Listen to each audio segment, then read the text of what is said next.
ఓం నమః శివాయ శ్రీమాత్రే నమః. మిత్రులకి శ్రేభిలాషులకి అలాగే నన్ను ఇంతగా ఆదరిస్తున్న యూట్యూబ్ ప్రేక్షకులందరికీ కూడా పేరు పేరు ధన్యవాదాలు.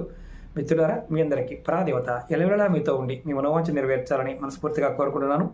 ఈరోజు మనం షార్ట్ వీడియోలో ఒక తేలికైన ఉపాయం తెలుసుకుందాం. గడియారం.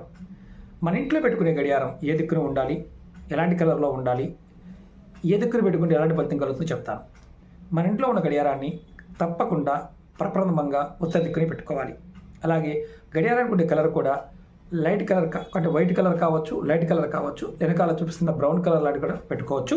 అలాగే వుడ్ కలర్ కూడా మనం పెట్టుకోవచ్చు. రౌండ్గా ఉండేది మాత్రం పెట్టుకోండి.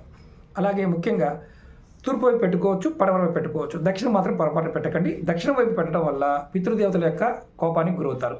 కాబట్టి దక్షిణ వైపు పొరపాటును కూడా గడియారాన్ని గోడ గడియారాన్ని పెట్టకండి. అలాగే మీకు నూతన సంవత్సర శుభాకాంక్షలు. ఓం నమః శివాయ శ్రీమాత్రే నమః.